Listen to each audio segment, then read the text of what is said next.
Hello, and welcome to Horns of a Dilemma, the podcast of the Texas National Security Review, TNSR. I'm Doyle Hodges, Executive Editor of TNSR. On this episode of Horns, we listen into a talk given at the University of Texas Austin and sponsored jointly by the Clements Center and the Strauss Center for International Law and Security.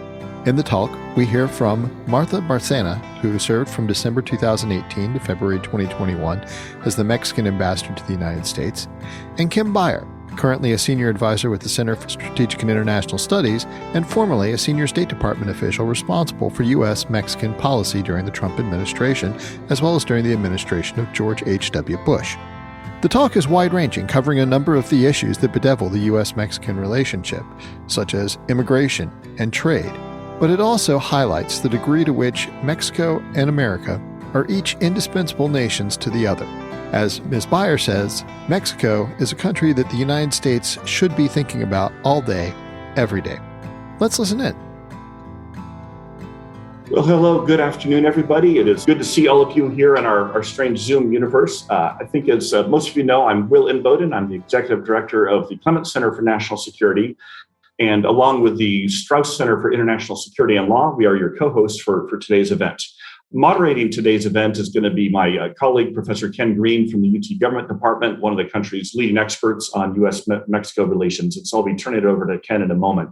But just want to say we're so excited to be able to host this event today, featuring my former National Security Council colleague and friend, Kim Breier, who most recently served as the Assistant Secretary of State for Western Hemisphere Affairs, coming out of a very distinguished career in multiple government departments and agencies.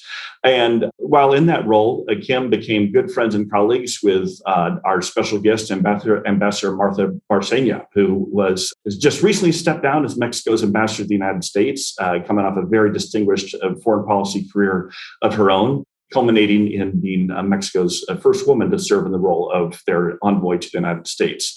And so during those last few years, Ambassador Bárcena and Kim were the two alliance managers, if you will, managing the United States-Mexico partnership. And I think they're a great example of how strong friendships can come out of that. So with that, I will sign off here. And Ken, I will turn it over to you to get our event teed up. So thank you, everyone, for joining us.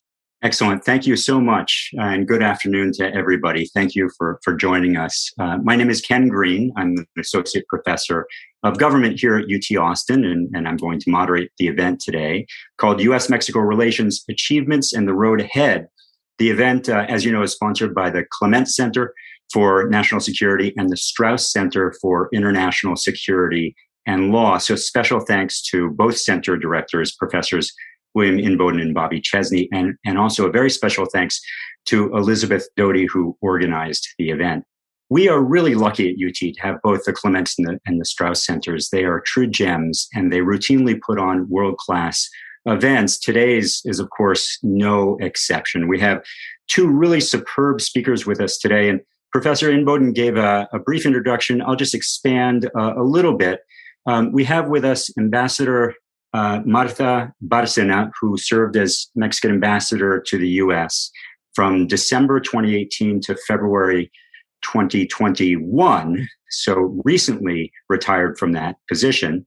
Previously, she had a very distinguished career in Mexico's foreign service. She represented Mexico, if I've counted correctly, in 9 nations, as well as one city-state, and the city-state is the Holy See.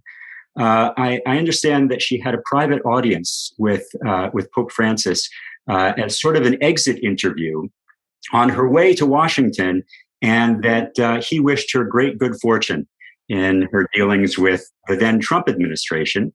She holds, 2 bachelor's degrees, 2 master's degrees. She was an associate professor at 3 universities in Mexico, and she's published on a variety of topics about Mexico's domestic politics and U.S.-Mexico relations. We also have with us, if that wasn't enough, Kim Breier, who is a non-resident senior advisor of the Americas program at the Center for Strategic and International Studies in Washington, D.C., one of the premier think tanks. She has twice served in very high-level positions in the U.S. government, including in the National Security Council's Office of Western Hemispheric Affairs under George W. Bush, and most recently in the State Department as the Assistant Secretary of Western Hemisphere Affairs during the Trump administration, where she oversaw U.S. policy in the entire region. She's got an MA from Georgetown, from the School of Foreign Service, and she has a series of very, very interesting opinion pieces and podcast recordings that I highly recommend. Now, I think it's the case that during their overlapping tenures in government, I think that the ambassador and Kim were the first two women to serve as the respective leads in managing the U.S.-Mexico relationship.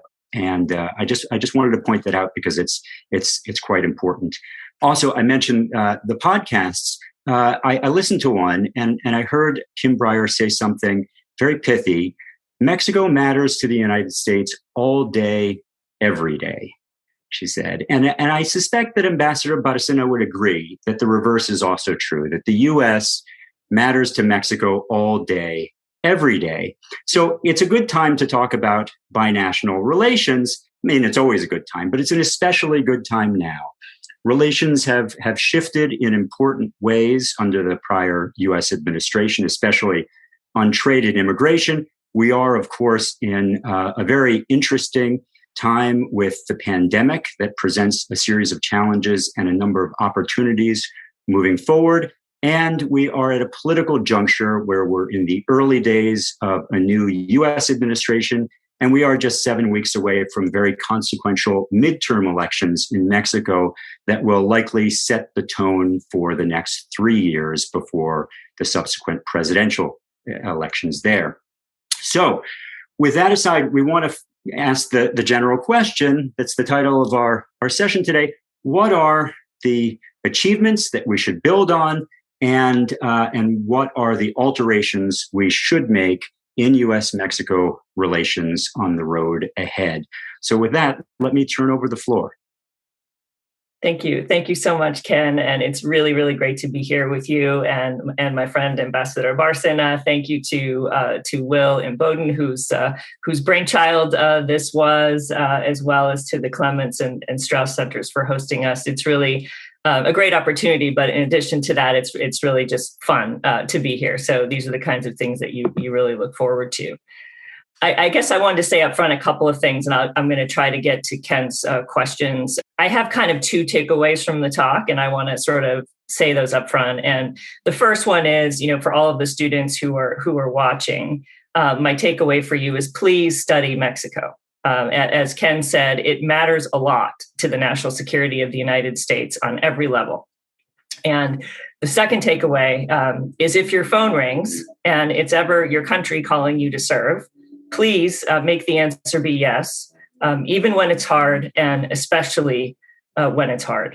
Public service remains very much a noble calling, and we need some really sophisticated Mexico hands at any time in government, but especially now with the way the world is changing as quickly as it is. So why do I say to you, study Mexico? And I think it's an interesting question. In traditional sort of U.S. foreign policy thinking, you tend to find a lot of East-West focus, and particularly in the post-Cold War era, very much a U.S.-Europe focus that moved eastward to Asia. Obviously, China and Asian issues are very important. But I want to make a very dramatic assertion, which Ken noted I had made previously on a podcast. And this may not be, a particular surprise to an audience based in Texas, but Mexico really does matter to Americans every single day, day in and day out, more than any other single country in the world. I would say Canada's probably in the running there too because of land borders. But Mexico simply is important to the U.S. and important to U.S. national security. Any way you slice it, it's security, it's environment, it's COVID, it's immigration, it's economics, it's trade, health, culture, families, the UN, the OAS, global issues, regional issues. It's all day, every day. It's also a really, really unique policy to work on. I've worked on Mexico from intelligence, from a White House, from the State Department, from the private sector, from think tanks. And I want to give you kind of an example of the day that I sort of began to really understand that this policy is really a different animal than anything else the U.S. does in foreign policy circles. And it's just a quick story about my experience when I was working on the National Security Council in the Bush administration. It's about a big mistake I made, frankly. At the time, President Bush had started the Security and Prosperity Partnership, or SPP, with Canada and Mexico. And as you're planning for one of those meetings, we had a situation, typically it was a trilateral construct, but there were often bilateral meetings also on the margins of the trilateral event. And so we were planning for the bilateral meeting with President Fox on the sidelines of one of those broader meetings. And we decided at the NSC to convene a meeting. This is what the National Security Council does. It convenes, it organizes, tries to get deliverables or the results for the meeting. So we decided to convene an NSC meeting on Mexico. And we schedule a large conference room in the Eisenhower building, the big French Second Empire building next to the White House. And it's got about 20 seats at the conference table. And then there's back row of chairs all the way around the room. It's one of the larger rooms in the EEOB, maybe 50 chairs total. We start getting the RSVPs for the meeting. Lots of agencies are coming and they're saying, hey, we need a +1 or a +2 or, plus more than 2 because of issues that they wanted to talk about in the bilateral relationship. You can see where this story is going. The room overflowed. We ran out of chairs. There were probably 70 or 80 people in the room. People were standing in the hallways. You had just about every agency of the U.S. government show up with multiple people, plus many domestic offices at the White House. And to be honest, it was a total mess. But that was the day that I really understood that this is just not like anything else we do in foreign policy. I don't think you could call a meeting like that on any other country and have that result. Maybe Canada, maybe China, but even in those cases, I'm not convinced that it would go that way. So note to self: when calling Mexico meetings, make sure you call it on a particular slice of the bilateral relationship and not the whole thing. That was my lesson learned the hard way. But this is why I study, Mexico. Why I have for so many years. It's a very complex place. I'm sure the ambassador will talk a bit about that. It's held my interest for 2 decades, in part because there's always a new twist. There is always something new going on. And we just simply need, more people to study it, understand it, and work on it over time. And I think, one point I wanted to make about something the ambassador and I used to talk about a lot, which is for all of that we've come through between our 2 countries over the past 20 plus years. And I think there really are achievements. I think we've come a very long way. And for all of our proximity and interrelation and coordination and cooperation, we still have so much work to do in understanding each other. And I think it's something that is just an ongoing project.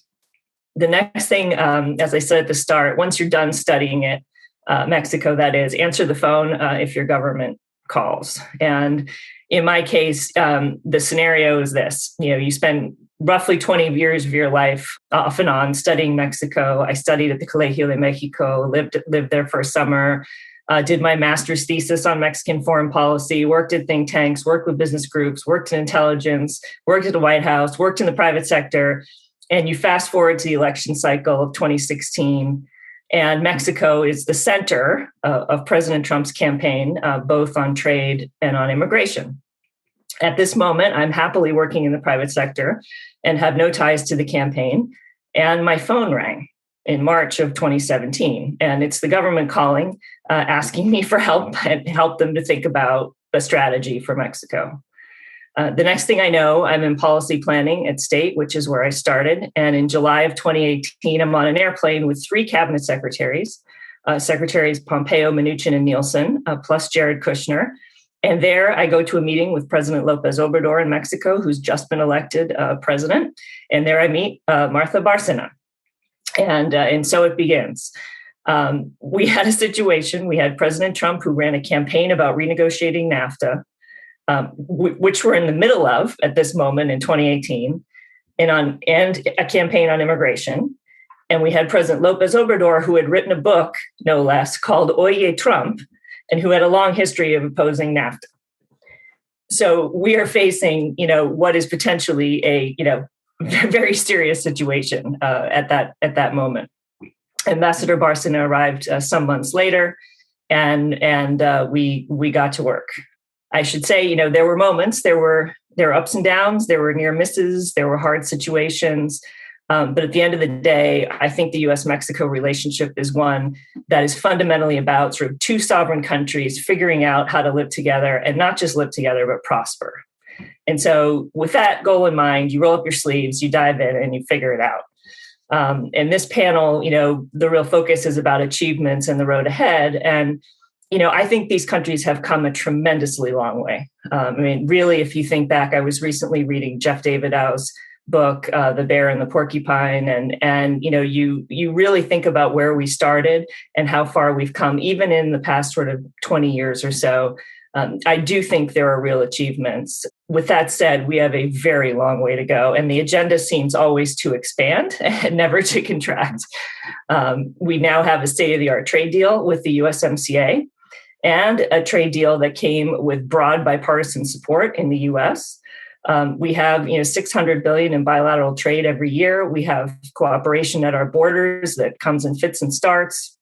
But on the trade side, we've actually done a pretty good job. I think we have, again, much more to do there, particularly on infrastructure. We have got to, do a better job at efficiently handling all of this trade across borders. That's a big area of future work, at least to my mind. But again, if you think about where we started, 20 years ago, we've made a lot of progress. We've also, I would say, built out really alongside of NAFTA, we built out the cooperation mechanisms from security to health to environment to water, you name it. We have a bilateral bank focused on environmental issues based in San Antonio, the NAD Bank. There is a tremendous degree also of institutionalization. You have, relatively junior people in government agencies across both countries. Most of them showed up at my meeting in 2005 that are quite used to dealing with their counterparts in Mexico. And I think that this is ultimately a very, very good thing. With all of that said, I also think we're in an era globally where countries are retrenching a bit and they're more focused on sovereignty, in part because of COVID. But I actually think this started long before COVID. And I always remind people when talking about sort of the Trump administration and the renegotiation of the trade agreement, that the first presidential candidate in the US to campaign strenuously against NAFTA and to win the presidency was not Donald Trump. It was Barack Obama. And the turning inward trend, I think, started, at least a decade ago. And I think, that's when the questions started to appear about how much globalization is a good thing. What does it mean for American workers? How do you expand the benefits to a broader base of the population? So the fact that, President Trump called NAFTA the worst trade deal ever, and President López Obrador spent much of his career opposing NAFTA, and the two of them ended up finalizing a trade deal and building more support for it in the U.S. Congress, I think is really, quite something. So when I think about achievements, that was pretty much an impossible thing to do, and somehow it got done. I certainly claim no credit in negotiating the trade deal. So we've come all this way. So what's next? First, I think we need to renew the shared vision of where we're going. I'm not sure that today the U.S. and Mexico are really on the same page in terms of direction. I think it's an open question in my mind. We can have different views on lots of tactical issues, but I think you need an agreement on what the strategic direction should be of the two countries, or of the three, if you want to speak trilaterally. You need to have a vision for where you want the relationship to go. The Biden team is just getting started. I think it's fair to say we've not yet seen that broad vision. We see pieces of it. We know that the Biden team will focus on climate. We know there's a big focus on COVID recovery. We know that USTR and others are going to care an awful lot about enforcement of the new trade deal. And we know that immigration has suddenly become a major crisis at the border. Those are pieces of a whole, but that's not sort of the vision of where you want the relationship to go. And I also think, on the security side, and I imagine we'll get into this a little bit, I think there's agreement on the security side that we need to do things differently, but we don't know exactly how we're going to do things differently. So I think there's agreement on the premise at the start of the conversation, but not an agreement on sort of where it should go. So it's really a critical moment for a strategic rethink on the security side. And I would say, broadly speaking, it's a moment where the bilateral relationship really needs to adapt and adjust. There's a new administration in DC. I think there's a chance to do that. Maybe it'll be a little bit easier on the Mexican side after the midterm elections that Ken referred to that are scheduled for the first week of June. And I'm sure that Ambassador Bárcena will talk about that. But I think we're at a moment where, we need that sort of strategic vision for where the relationship needs to go. So I want to close by reiterating my takeaways. Please spend some of your time looking at Mexico and the U.S. Mexico relationship, and please also consider public service. It remains a noble calling. There is a lot of work to do in this bilateral relationship. It's really an honor to do it. It's a proud calling, and I was so very pleased to meet someone like Ambassador Bárcena on this road, and it's really quite an experience to be involved in it, and I hope some of you will be involved in the future. Thank you so much. Thank you so much. We're just going to turn it over to Ambassador Bárcena, and maybe we'll leave the answer for later on. But if the U.S. government calls, will caller ID be blocked? That's maybe one of the main questions for later on. Thank you so much, Ambassador Bárcena. We'd love to hear from you. Yes, thank you, Ken. It's really a great honor and for me to be here sharing this seminar with my dear friend, Kim Breier. I started my diplomatic career 43 years ago. And when I joined the Mexican Foreign Service, my first assignment was in the newly established Dirección General para América del Norte, the North American Directorate, in which we were three people: the Director General, Ambassador Andrés Rosenthal, the Deputy Head, José Luis Yunes, and me. And I started dealing with the issue, I was assigned to deal with issues of migrant workers and border cooperation. and guess what? When I returned as ambassador to the U.S. 40 years later, there were two main issues that I was dealing with: migration, migrant workers, and border cooperation, among others.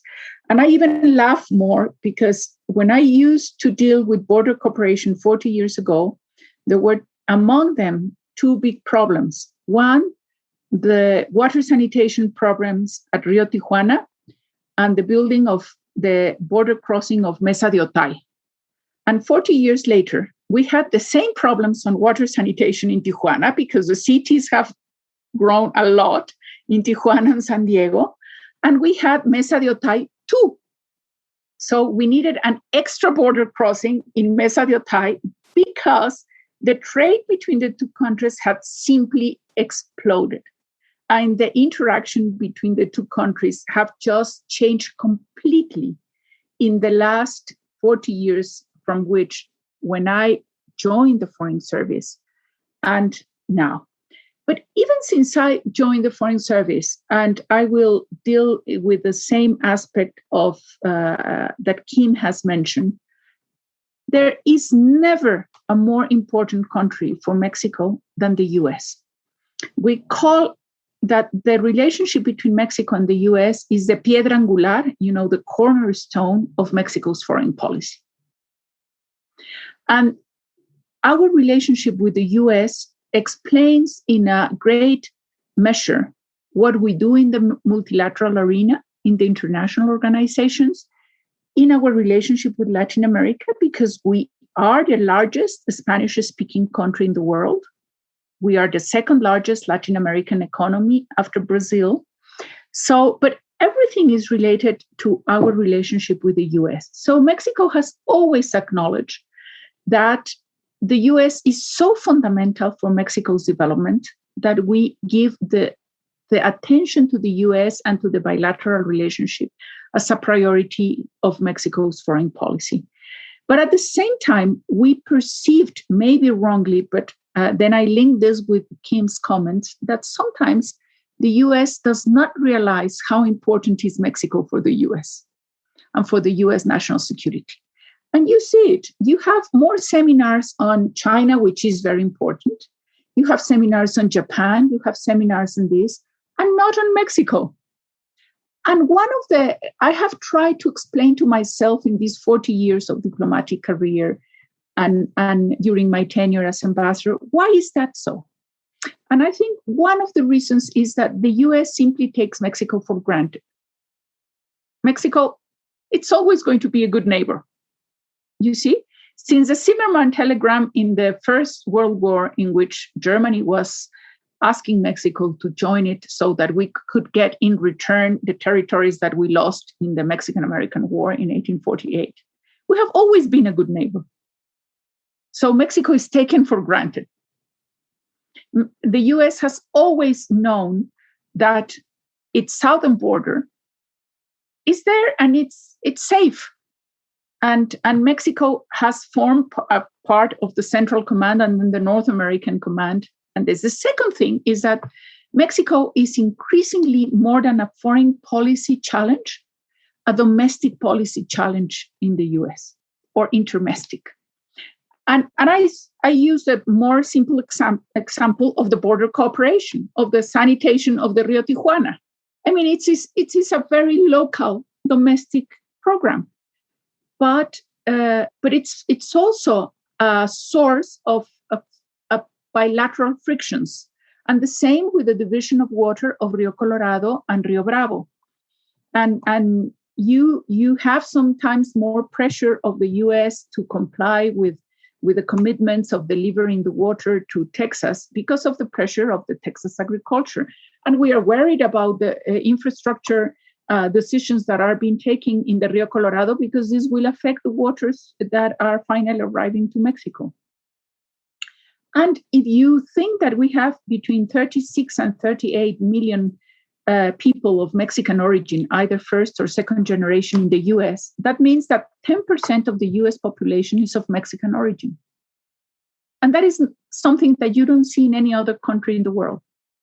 And that this population, that it's part of the Hispanic population as a whole, has become the largest minority in the US already. But not only the largest minority, is the more entrepreneurship, the more entrepreneur minority in the US. And it is changing the face of the US. And of course, of course, it affects even how the US perceives itself and how the US perceives their relationship with Mexico. Having said that it is the most complex relationship between the two countries, between any two countries in the world, the most complex one is the Mexico-US relationship because of this enormous interaction of 57 border crossings of the Mexican population in the US, of the US population in Mexico. The largest US population anywhere in the world is in Mexico, almost 2 million people, retirees, and not to say tourists and these that come more often, but it is a more complex relationship.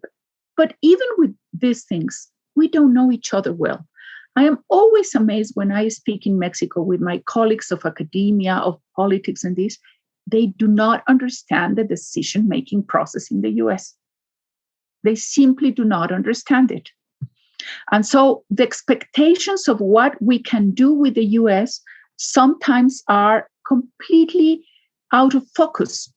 And there it comes the disappointments or the misperceptions. So we need more Mexicans to understand better the US and the complexity of the US, because sometimes we extrapolate and we think since the Mexican president is very powerful, the US president is very powerful. And it's true, it's very powerful, but the US president has a lot of check and balances. Congress, the judicial power, which exists in Mexico, but never so much, and the governors. Mexico is a federal system, the US is a federal system, but really the US is more federal than Mexico. And you know this, Ken. You will understand it very well, and all the students of government. So I think we have progressed a lot, and I will make differentiations on the issues and on the different levels. At federal level, I think the most important characteristic that I would say that happened during my 2 years as a as ambassador, and even before, is that even in the most difficult situations, we managed to keep the conversation, the communication, and the dialogue open. And this, I will never thank enough Kim to having been a great partner for this. But she was a great partner. I also had great partners at DHS, at the White House, and we knew that we were having different points of view, but we were always trying to find the common ground and to go forward. So having kept this communication fluid was fundamental. And we did it not only with the federal government, with executive power, but with Congress. The Mexican embassy kept a very, very fluid relationship with Congress. And Kim can tell you that sometimes I was perceived as too close to the Democrats in a Republican administration because I kept all the time a dialogue with Democratic congressmen and congresswomen. What would I say? And I will coincide with Kim on the achievements on the last 2 years of President Trump administration and the first 2 years of President López Obrador. Everybody was betting for a huge confrontation. And it didn't happen. And it didn't happen because we worked hard, because we kept the communication open, and because we had common purposes. And we concentrated, I think, in solving the main challenges that we had ahead. The main challenge was, of course, to conclude the negotiations and the ratification of USMCA, which was not easy. It was not easy. And we had different moments from 2017 until it came into force in July 2020, in which everything could have gone just worst. And we couldn't have had then a legal framework to regulate the economic relationships in the North American region, which was fundamental.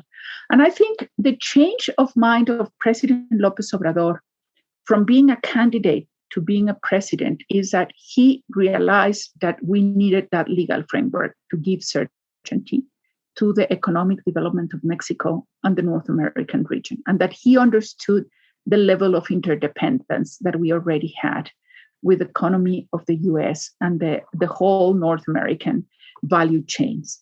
And that is why he gave me very few instructions when I was posted as ambassador to Mexico. The first instruction was, you have to work hard with the rest of the team to get USMCA ratified, TEMEC. I don't know how you're going to do it, but you do it with the team. And we did it with the Mexican team and with the US team and with Congress. I even wrote in one of my Twitters that I almost had a tent in the gardens of Capitol Hill, because sometimes I had 5 appointments in one day on, saying why USMCA was important for Mexico. And recognizing that NAFTA had also not very good consequences for Mexico. We gained a lot. We developed a lot in manufacturing sectors, but the agricultural sector in Mexico was very badly hit by NAFTA. Yes, and NAFTA did not help as we expected to reduce poverty and reduce inequality in Mexico.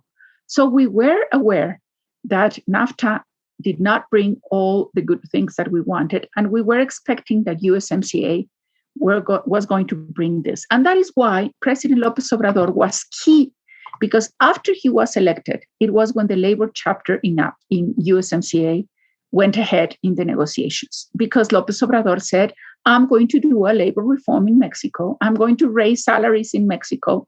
So this was a great change of mind, and it gave the possibility of USMCA to go forward. So I would say that a great achievement, which is sometimes not fully appreciated, was to get USMCA ratified in the 3 countries.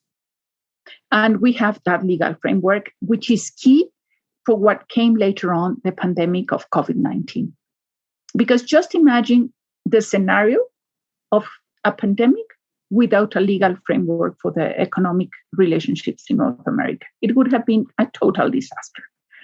Now, on the basis of USMCA and our experience in COVID-19, we have to work forward on the regionalization of value chains because we need, it's a matter not only of national security, but of regional security and international security. To strengthen the value chains in the transformation of the automotive sector towards electric vehicles, to work in the pharmaceutical industry, in the medical equipment, and in the electronics and telephones and this. We need a stronger North America for these value chains. And it's for the sake of the three countries. And we need to work on that. I think that the other issue in we had achievements, and I will quote unquote achievements, was that we managed to sort out the very, very difficult moment of June 2019 on the negotiation on tariffs and migration. It was a nightmare. I can be very frank with all of you students. It was the most difficult experience of my life as a diplomat. I couldn't sleep for days. And I would say from the Mexican point of view, did Mexico achieve great things? No. What we did is that we managed to avoid a catastrophe.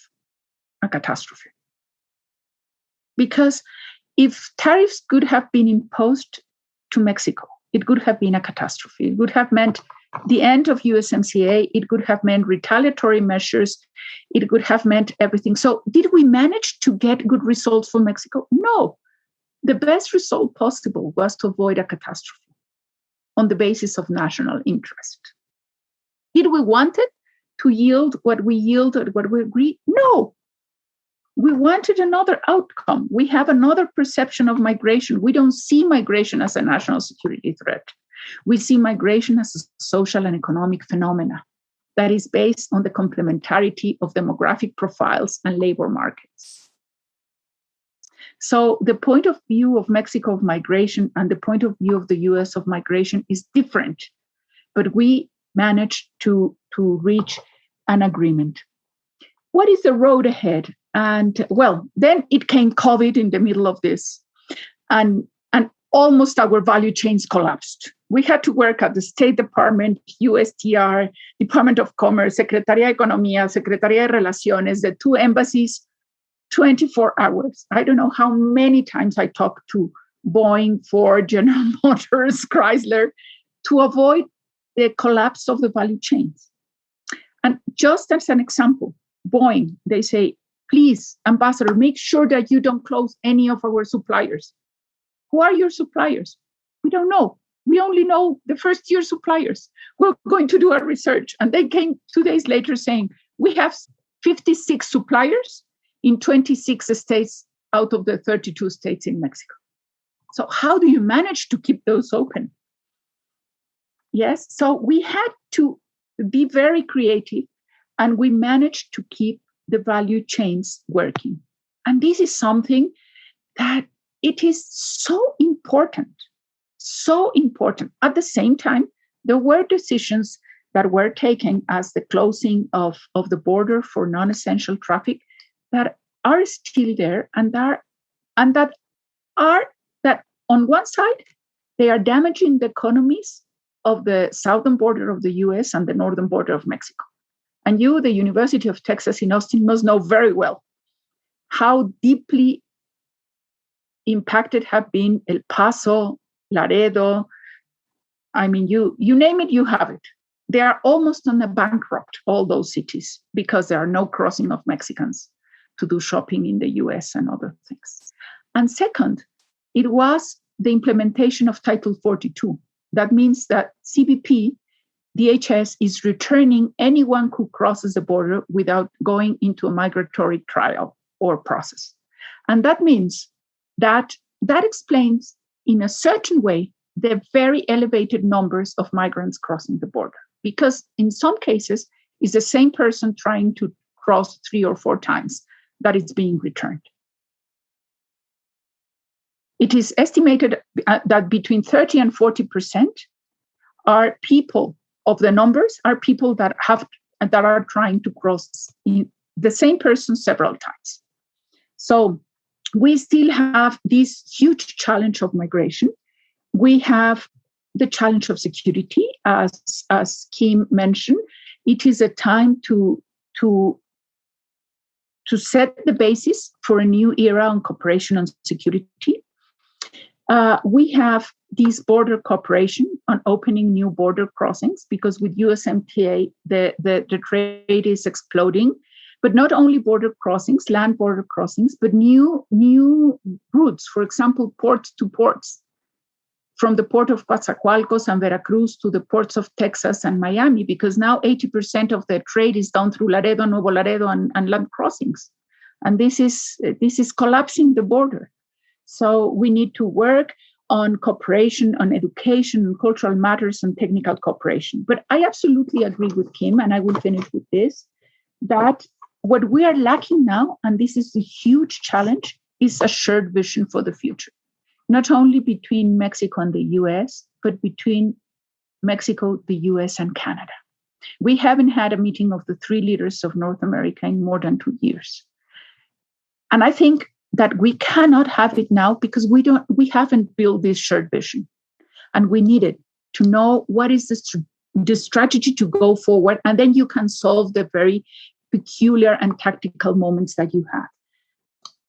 And second, that we need more involvement at all levels. And that is why I'm so happy to be here at the University of Texas in Austin, because the local actors are key. And I will give you a challenge specifically for Texas. The cooperation between California and Baja California works quite well. And we saw that during COVID. On health issues, on traffic, the cooperation between Sonora and Arizona works quite well. The Sonora-Arizona Commission. But with Texas, it's a nightmare, because Texas, it's a more federal of the federal states. Let's put it that way. And then your neighbors in Mexico are 4 states: Nuevo León, Coahuila, Tamaulipas, and Chihuahua. So that means that Texas has to coordinate the governor of Texas with 4 governors in Mexico. So the most difficult time during COVID times to coordinate was with Texas. Sonora, Arizona worked well, and Baja California and California. And this is also a challenge when you are called to service, as Kim said, not only called to service at federal level, but at a local level. Because Texas is one of the greatest players in the U.S. Mexico relationship. The trade between Mexico and Texas in 2019 was $217 billion. $216 billion, followed by California, our second partner, $80 billion, and our third partner, Michigan, $69 billion. So Texas, the relationship between Mexico and Texas, it's a world on its own. And how do you coordinate the input of Texas into the federal relationship? The role of Texas is key. The role of the Texas congressional delegation to pass USMCA, to solve the agricultural disputes, to do the enforcement of USMCA is key. And there is no state in the US that can be more affected by the decisions that are taken in Washington than Texas. And sometimes Washington and Mexico City do not understand the complexity of the border. And we need to work on that.